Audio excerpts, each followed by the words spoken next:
BJP সরাসরি সন্ত্রাসী কার্যকলাপকে মোকাবেলা করার জন্য এবং ত্রিপুরার গণতন্ত্রের পতাকাকে ঊর্ধ্বে তুলে ধরার জন্য 23 সালে বিধানসভা নির্বাচনে কংগ্রেসের সঙ্গে সিট সমঝোতা হয়েছিল। এখনো গণতন্ত্রের রক্ষার জন্য বাম এবং কংগ্রেস একসঙ্গে চলছে বলে জানিয়েছেন বিরোধী দলনেতা জিতেন্দ্র চৌধুরী। সিট সমঝোতা হয়েছিল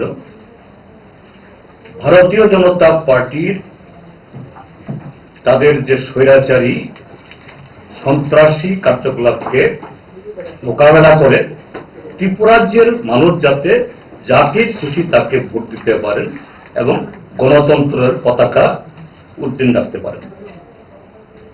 আমরা দুটি দলেই সাধ্যমতো চেষ্টা করেছি।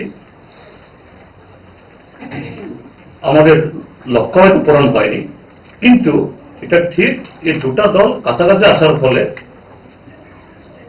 ত্রিপুরাজ্যের মানুষ একটা ভালো অংশে ভোট দিতে পেরেছে এবং এখনো এটা নির্বাচনের জন্যই আমাদের জোট বা সমঝোতা, কিন্তু এখনো গণতন্ত্র পুনরুদ্ধারের স্বার্থে এই যে স্বৈরাচারীর এর বিরুদ্ধে আমরা একসাথে কথা বলি, প্রয়োজনে ফ্লোর অ্যাডজাস্টমেন্ট করি বিধানসভাতে, প্রয়োজনে আগামী দিন বাইরে যদি প্রয়োজন হয় একসাথে আমরা নামবো।